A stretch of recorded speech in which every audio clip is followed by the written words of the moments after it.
splash hits do you think Rafael Devers is going to have this year as we watch the ball hit the water? It's another episode of Splash Hit Territory. My frequent contributor, Susan Slusser, joins us from Scottsdale, Arizona. She's been so busy writing 27 articles a day, and there was a little bit, I wouldn't call it news, but everybody's talking about it here in San Francisco. I'll see you next week down there in Scottsdale. But the whole Tony Vitello thing. So, Susan, welcome. I know you're busy. Thanks for coming on today. Yeah, fun to be here. This really was kind of the talk of baseball, it seemed like to me anyway, the last day. As soon as Tony Vitello stopped talking yesterday, and I'll get into the specifics of how this all kind of happened. But I started hearing from people because there was video going out, right? Like all these morning sessions are all videoed by reporters, there were a couple of TV stations here. The Giants often send out video clips, but people were seeing them, and I was getting all sorts of response from executives around the league, from friends of mine who were Giants fans, and especially from other reporters saying like, what was that? What just happened? So I will try to provide the rundown since I was there. It was unusual. You know, I've been doing this for 30 some years, and I've covered a bunch of managers. I've been to a zillion manager sessions, but it was unusual. Vitello came over. He was kind of mic'd up. He'd been on camera, I'm pretty sure, with Ken Rosenthal, our friend of Fox Sports and The Athletic. And he came over kind of hot, and he sat down and he looked at all of us, and I was sitting next to him. So then he looked right at me and said, when did you first think I was becoming the Giants manager? And I said, oh, probably about 4 days or so before they actually made the announcement. And he kind of said, yeah, that's the problem. He is been out of shape still. And this is understandable. I'm not saying like he's flying off the handle, just the timing was a little strange. He launched into a thing about how there was an initial report out there somehow, and he was very vague on what he was talking about specifically. That was wrong, that said that he had already made up his mind. And that caused some problems, as you might imagine. I mean, this isn't just like, oh no, they hurt my feelings. He's got assistant coaches who are then, freaking out because they haven't heard from their guy. That feels like a violation in and of itself. My guy who hired me didn't bother to tell me he's leaving. I'm hearing about it from somewhere else. But then they worry about their own job security too. Of course, you don't know what might happen if the head coach leaves. And recruits. Tony Vitello is one of the great recruiters in the history of college baseball. And he's got all these recruits and their families calling, going like, well, wait, what the heck? Now, okay, the upshot is he did leave. He did take the job. But he's like, look, at that point, I didn't know what I was doing. If you'd seen me, you would know. That's what I heard. So the day that the Athletic story broke, October 18th, a day that we keep hearing about way too much, honestly, at this point. We heard that we saw the Athletic report that the Giants were focused and getting close to hiring. They never said actually hire. They never said there was an agreement in place, but getting close to hiring Vitello. And I made a bunch of calls, and what I was hearing was, no, this is not a done deal. Tennessee is going to try very hard to keep Vitello, which I think they did do. I mean, he's beloved there, absolutely beloved. And he was still sorting it out, which is why it took another few days. So I can see his point. Here is where I think people around baseball, Giants fans, media, sports talk radio, are, I think, a little troubled. Is we are here a week into Giants spring training. It's been a lot of Tennessee and college talk altogether. Understandable, his frame of reference is college baseball. I will give him that. At some point, it's going to change. I hope soon, because he does have his assembled team here. But that is the reference. But a week in to sit down and to be focused on something that happened 4 months ago, based around your former job, does seem a little jarring to people. It is unusual. And again, I've done this for a very long time. I've been to a zillion manager sessions, and I have never seen one, certainly unprompted, start off with something that was sort of really off topic of this. I have heard managers say these kinds of things, but usually it's a sit down and say, hey, before we get going, before the cameras turn on. I've got something I want to chat about. I'm just wondering your guys' take. Let's talk about this. And then we'll start the session. Or they stay back and do something like that. But it was all on the record. And this is not somebody who needs his hand held with the media. He knows the deal. He understands when you sit down with a group of media and you've got something on your mind and you start speaking about it, to us, that means this is what you want us to write about. It's the manager session. If you start talking unprompted, this is what you want us to write. So that was the only, so we asked questions about it. He answered all the questions. None of this was bad. Like, look, he is very unscripted. He is very genuine. He speaks from the heart. These are some of the reasons that Buster Posey hired him. You know, he talked about it at the time. He's got fire. He's got passion. He is really genuine. That's what we saw yesterday. So I don't know if you could squelch that part and say, like, you've only got to talk about things that are Giants appropriate right now if something's truly bothering him. But it was just unusual. It was really unusual. It wasn't good, bad. I think it was just a thing that happened, honestly. And I don't think people should make too much of it. So those are my extremely extensive thoughts. I feel like Tony. I've sat down and I've rambled a ton. This is great. I was just going to let you do the podcast by yourself today. All fantastic points. I mean, you were there, boots on the ground, and I did a show on KMBR yesterday, and I expressed my sentiments about it. My main take is he's not over his ex yet, and that's okay. Like you said, his only reference point is the University of Tennessee, and he built that program from nothing into a national power. And all of a sudden, you're in a new place with a new team and a new job, and it's Friday night. They just played their first game.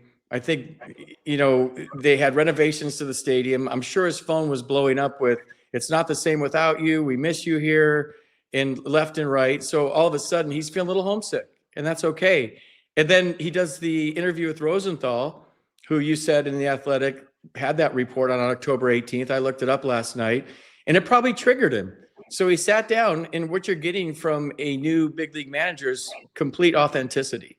And he just kind of let his feelings rip. And there's nothing wrong with that at all. That's why Buster hired him.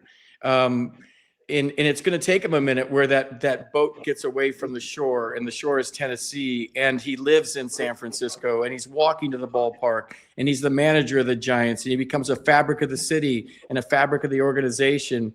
And this is his new love. And that goes away.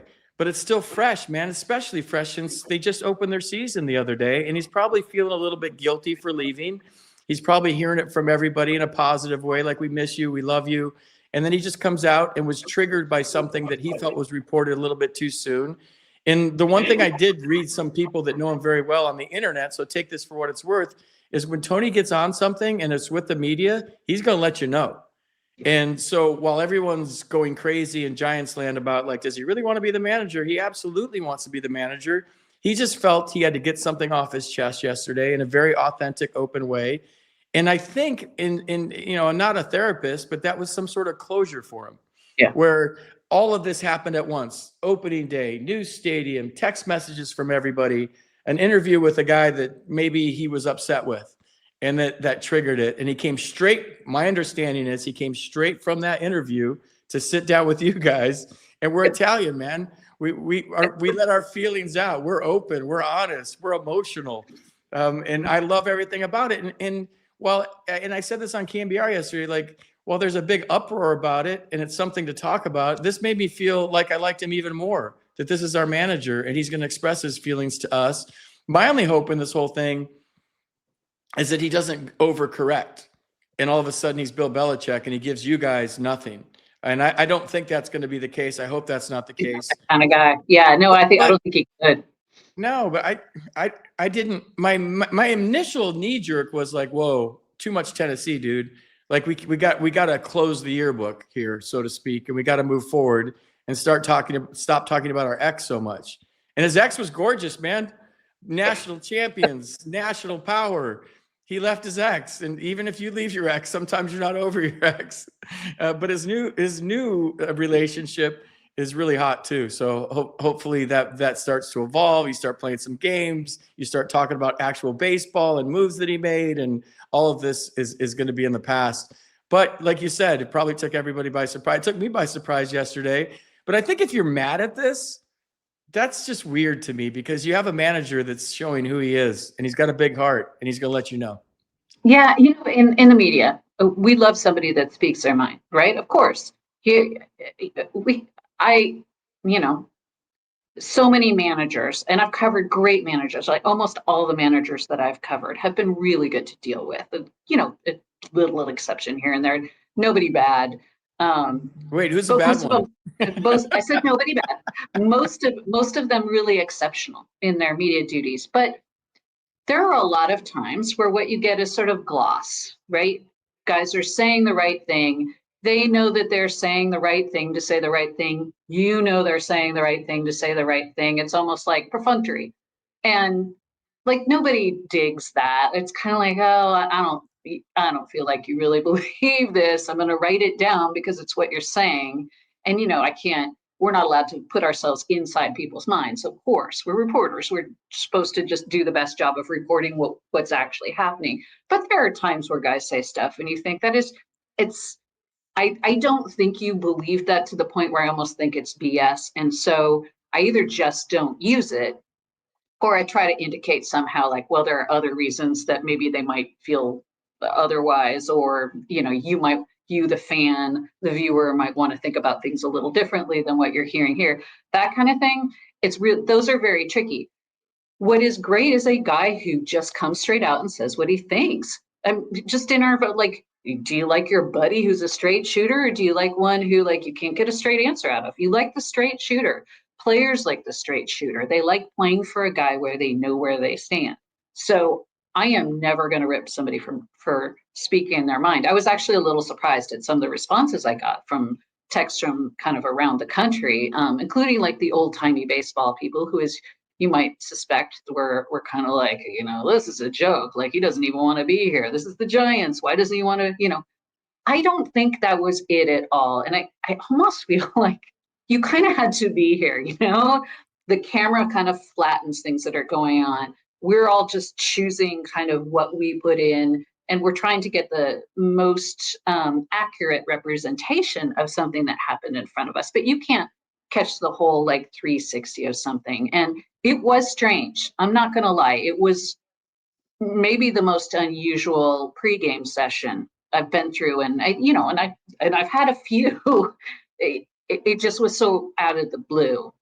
And I will say, there have been a few times now that Tony has said, like, I need to stop with the Tennessee references. I need to stop with college references, and kind of laughs about it. And he did again yesterday. I actually really like the way he put it. He's like, people are going to start wondering which shade of orange it is that, you're actually in on right now. Yeah. But like more Giants, less college. He's going to get there. He's absolutely going to get there. This just kind of had the one sort of unfortunate side effect of, I think, highlighting that he is not quite there yet. And I'm not sure people really, like, every day we're kind of like throwing out Tennessee references as we're trying to write stories about the Giants. Like, anecdotes about the Tennessee bullpen when we ask about the Giants bullpen. Again, this is it's a process, man. He has never been in pro ball. His references are all going to be Tennessee. I'm okay with that. He's no dummy. He knows what he's doing. He knows baseball. He knows his team. He's very excited about this opportunity. He's got a spring in his step every day. He's a big personality. Giants fans are going to love this guy because he wears his heart on his sleeve. He is going to fight for that team. All of the good things. It was just a little weird hiccup. And I'm going to say this again, I fully believe this. This was not any sort of bad thing. Perhaps maybe a little bit of slightly ill-advised because people didn't really understand, I think, and it was from something that was 4 months ago. It seems a little off. But to me, really no big deal. So of course we keep talking about it, writing about it, talking about it, writing about it. That's the nature of sports media, I guess, sometimes. But to me, not really that big a deal.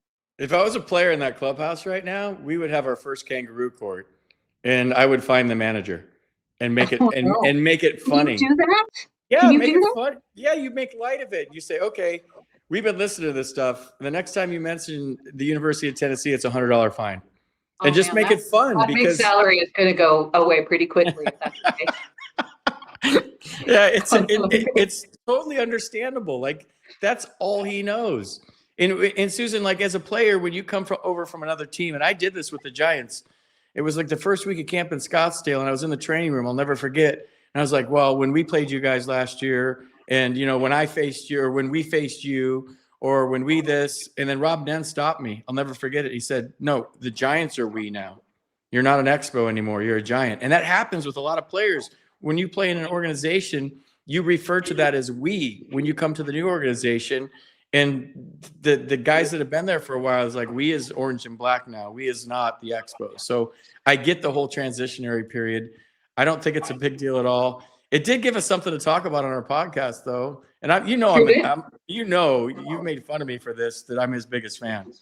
And you got a huge old man crush on Tony B. I want him to succeed. I want him to be great for a long time. And when you look at the 20,000 foot view of this, that this is a marriage that you hope is in place for a decade.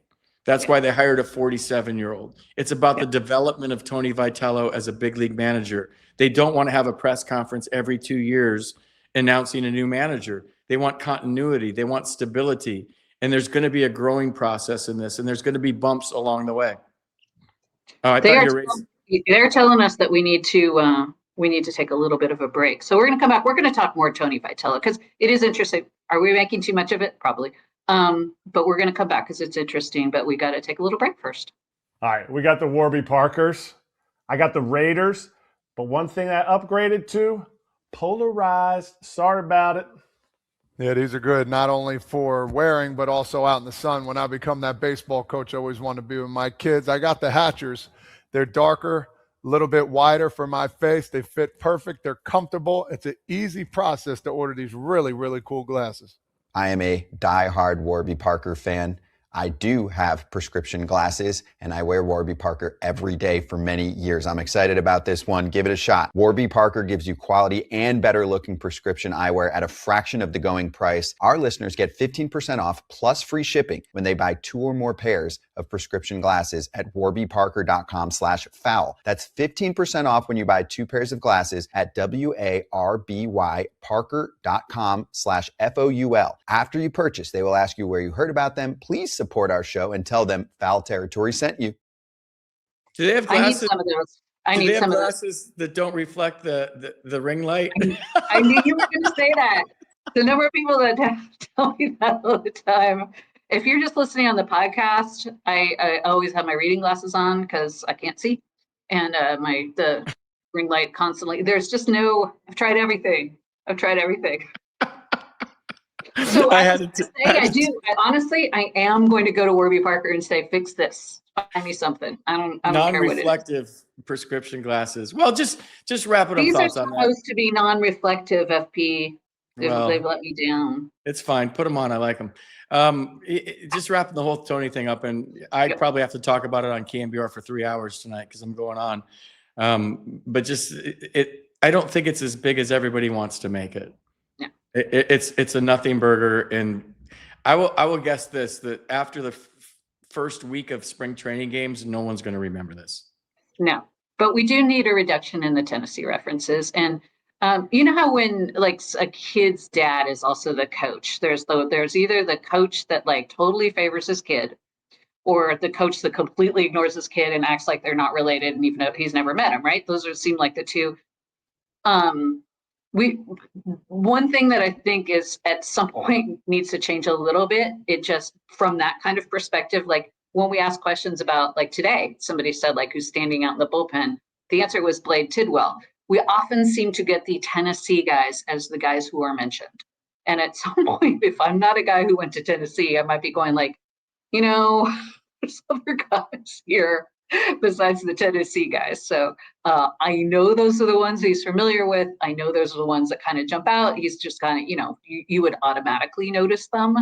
And Blade Tidwell, by the way, I'm equally excited about that.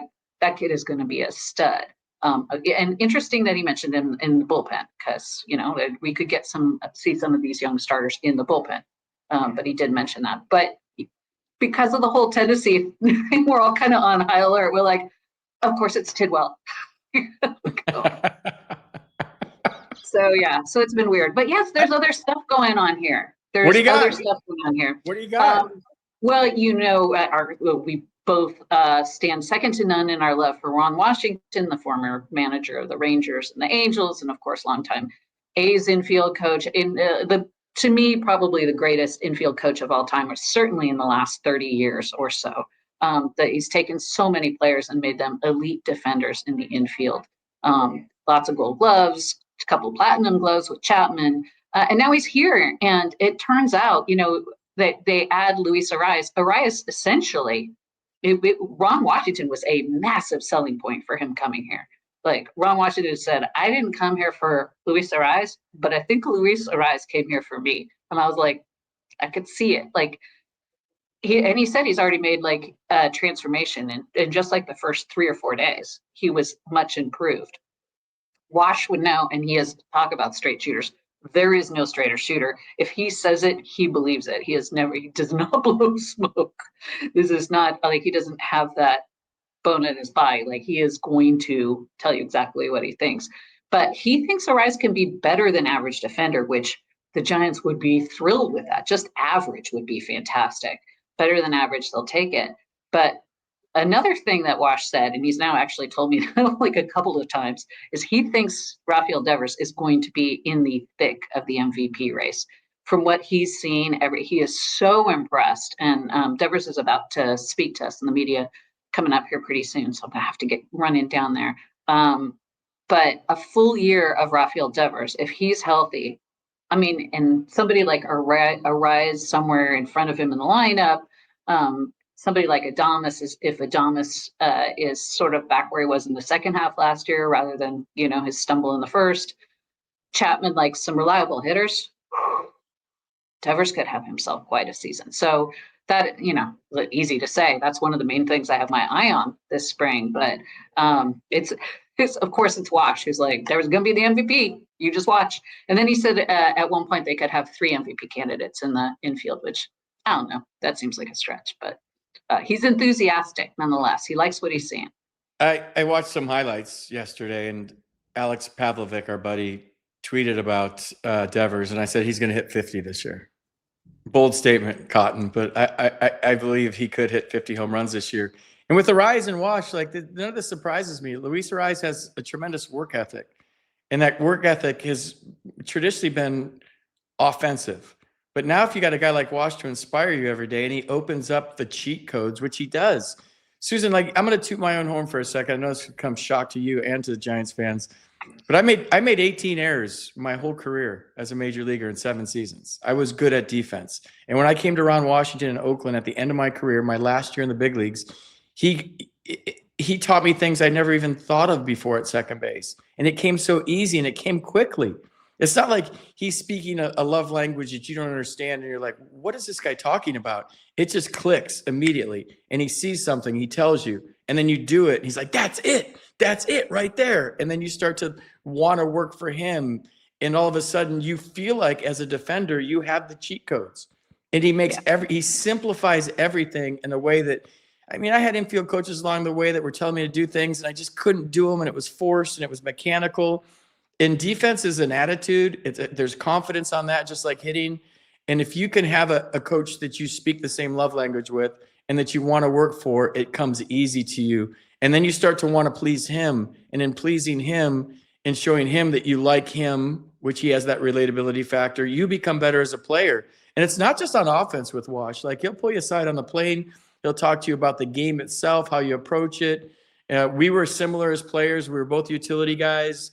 We were both bench guys. So the relatability factor with Ron Washington and myself, I say this all the time, like he was almost doing a disservice to baseball by being a manager.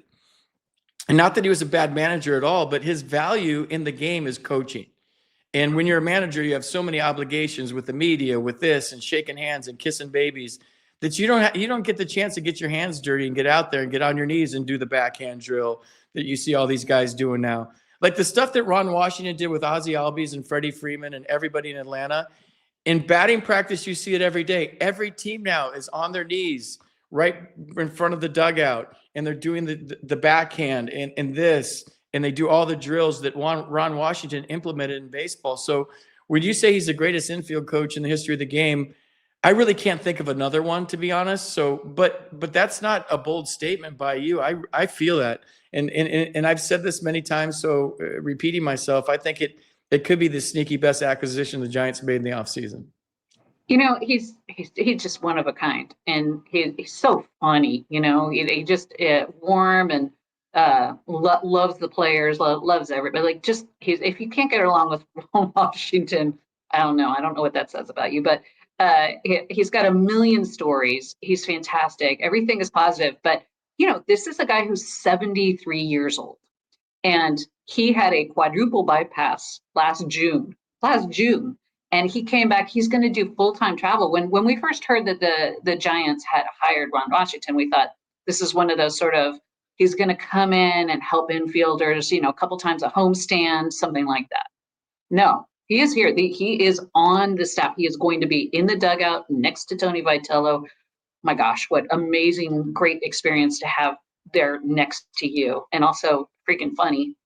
But he's 73. He's coming off a quadruple bypass. So I was asking a bunch of the managers who know him at the Cactus League Media Day the other day if they were surprised he'd come back right away. And Stephen Vogt told me, honestly, I thought he would come back the day after his surgery and start managing the Angels again. Like, if anybody could do it, it would be Wash. So that's what his contemporaries all know. Wash is a phenomenon. He's just a phenomenon. I hope he paces himself, though. I hope he doesn't go too hard too soon, because I don't think he knows any other way, and he'd probably be the first one to tell you that. Let's wrap it up with some other news you want to talk about before we end the show. Well, Will Brennan gets added to the roster. An interesting move, I think, a depth piece probably for now, but he'll be in the competition for that fourth outfield spot. I don't think there's any reason why he wouldn't be. Buster and Tony Vitello seem to really like wide open competitions everywhere. I think, they're looking at Matos and Encarnacion both being out of options. They'll lose one or both.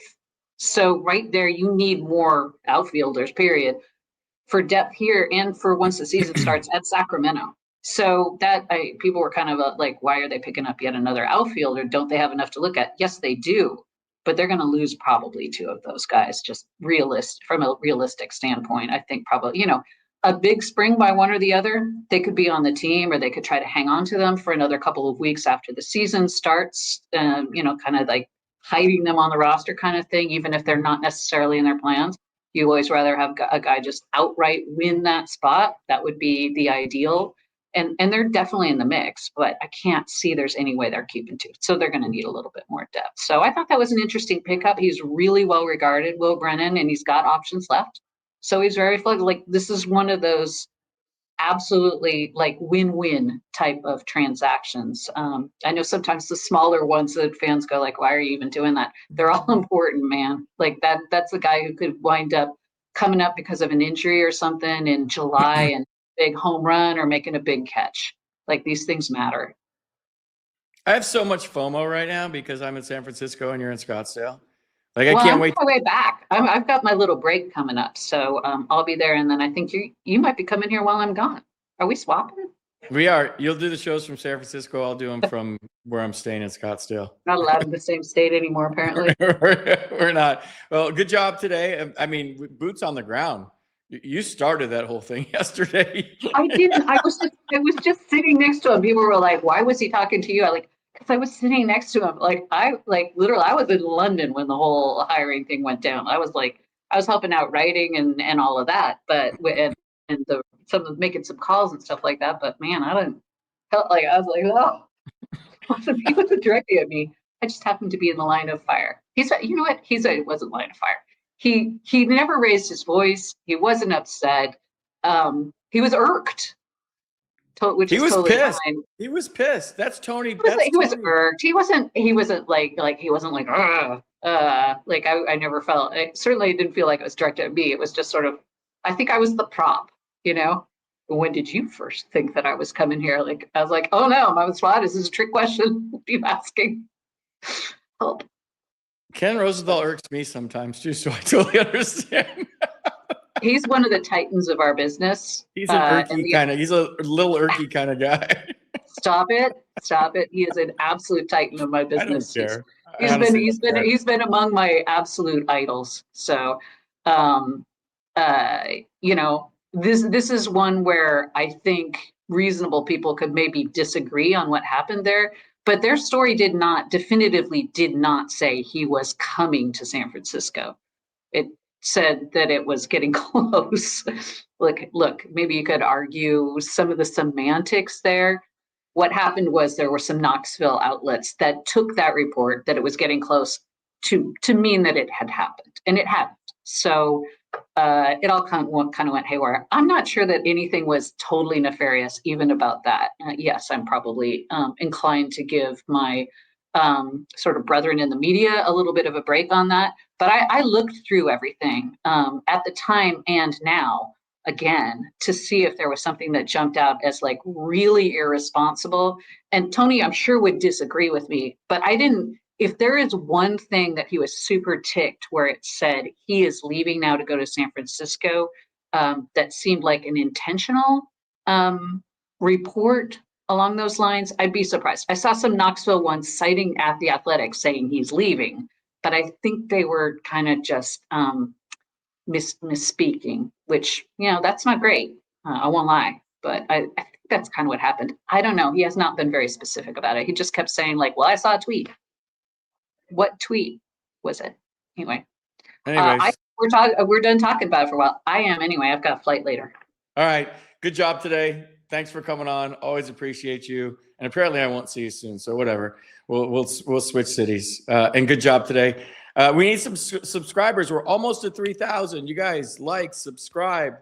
We need to make some money doing this, and we're not. So everybody come on. I'm just doing it. I'm doing it out of the kindness of my own soul. Look, like there's the little banner. Like and subscribe. I'm too far down the road as a major league broadcaster to do this other kindness of my soul, but I do like interacting with Giants fans. Any chance we have to do that is okay with me. All right, Susan, take care. I'll talk to you soon. And like I say on the way out every single time, swing hard in case you hit it. It's my motto in life on Splash Hit Territory.